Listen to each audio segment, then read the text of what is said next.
Hi guys, for today's video, samahan nyo kami maligo. Ops.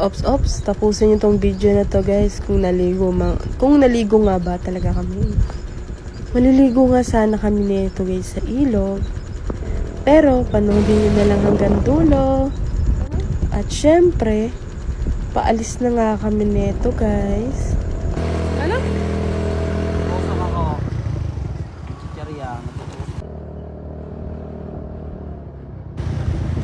Sa part na to guys, palabas na pala kami ng sa aming village. But hindi naman to sa amin. At ito guys, papunta na nga tayo sa kabilang village kasi doon tayo shortcut. Papuntang Maragondon. Ito guys, yung sa amin is Naik to. Magkaiba kasi yung Naik sa Maragondon, be. Hindi na po siya part ng Naik. Dahil Maragondon na siya. At napakaganda dito guys, ang dami mong mabibili. Kapag ako namamalengke guys, dito na ako namamalengke kasi kumpleto na dito. At saka yung iba, mura. Ewan ko lang sa inyo guys. Dito kasi ay feeling ko kasi mura. At ito guys, nakalabas na nga kami doon sa village na pinag-shortcutan namin. Ito guys, ilog yan guys. Para siyang irrigation nata. Sorry if correct me if I'm wrong. Para siyang kanal ganon. Pero siya guys, malinis siya. Kasi galing siya sa bukal. Parang ilog be ganon. Kasi dito guys, parang province kasi dito guys, sa lugar namin Cavite. Maraming ilog dito be, na magaganda. Hindi pa masyadong madumi. Sa iba kasi guys, madumi na pinagtatapunan kasi ng basura. Sayang ang nilikha ng Diyos. Napakaganda. Doon guys, marami talagang naliligo ng mga bata doon. Kasi dito guys, ang dami ng dayo. Taga Bacoor, taga Maynila. What else? Ewan ko guys. Dati guys, yung wala pang pabahay dito masyado. Maganda talaga yung ilog dito guys. Napakalinaw. Syempre, sa dami ba naman tao na nilagay na dito sa Naik. Yung iba kasi guys, hindi sila marunong mag-alaga ng kalikasan. Kung saan-saan na lang nagtatapon. Pero di naman natin sila masisisi kasi sila yan. Pero sayang pa rin tong kalikasan guys. Maganda sana kung hindi tinatapunan, kung inaayos nila yung basura nila. Meron naman nagkukuha ng basura dito guys, ewan ko lang talaga. Pero syempre sila yan. Wala tayong magagawa. Pero kahit na ganun guys, malinis pa rin naman dun sa pinag-aanuhan namin. Sa dinaanan natin guys na ilog. Marami talaga dun na liligong bata. Tsaka yung mga pinsan ko guys, naligo na rin dun. Tuwan-tuwa naman sila kasi dun sa amin talaga ako guys, taga Bacoor at napadpad lang dito. Dayo ring din naman. Pero at least ako, hindi ako nagkakalat ng basura. At ako guys, hinihintay ko talaga guys na may dumating na mga kumukuha ng basura. Kasi sayang guys, no, hindi napapaliguan pa ng maayos. Pero pwede pa naman, minsan kasi may mga basura din na pero hayaan na natin guys. Balik na tayo dito guys. Sa part na to guys, malayo pa tayo pero malapit na.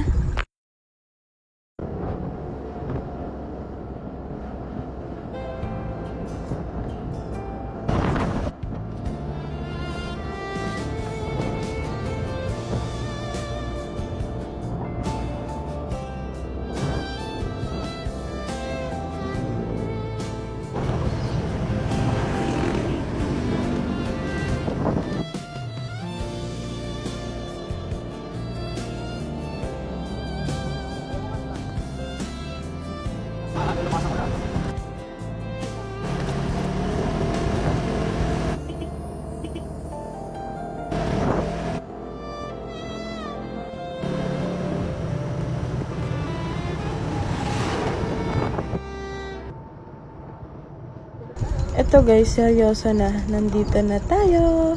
So yun guys, pagbaba niyan guys, ayan na. Nakikita nyo ba guys, ang daming tao. Kaya guys, hindi kami naligo kasi sobrang daming tao be. Wala ka ng space dyan. Like, parang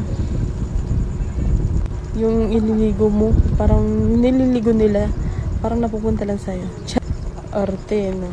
Pero, syempre, ayoko nang makisiksik, guys. Hindi man ako maarte, guys. Dati nga, nakikipagsiksikan pa kami. Pero ngayon, ayoko na. Nahihiya na kasi ako, guys. Oh. Okay lang, guys, kung may space pa kayo na para sa inyo lang. Pero wala talaga, tabi-tabi kayo.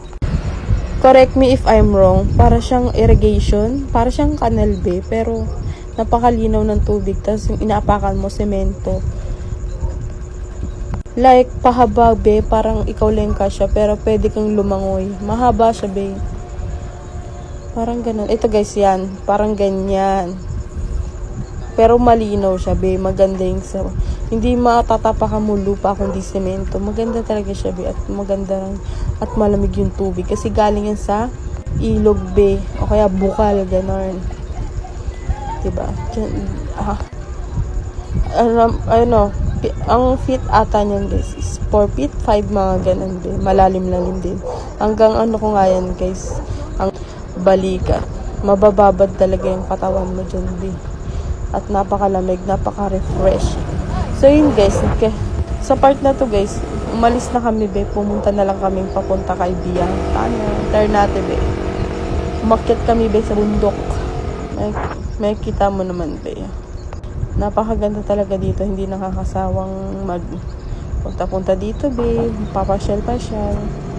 Lagi kami nandito, be. Pag wala kami pupuntahan, magagalaan. Dito lang talaga. Minsan, pag pupunta kami ng Batangas, dito kami nadaan. Nasugbo, yan. At ito, guys, sa part na to, be, uminto na kami. Hindi namin pumunta kay Biyang. Nag-explain ako dyan, guys. Kaya hindi ko mabusok na, guys. Dito kami. Dahil di kami nakapunta dun sa paparoroonan namin. Dahil ang daming tao. Dito kami, guys, sa papunta kay Biyang. Naliligo pala sila, no? Tara. Be. Guys. Dito, be. Ilan?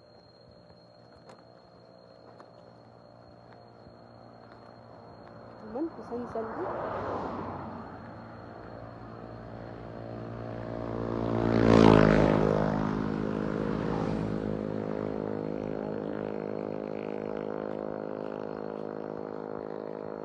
Ang kupal dun, oh.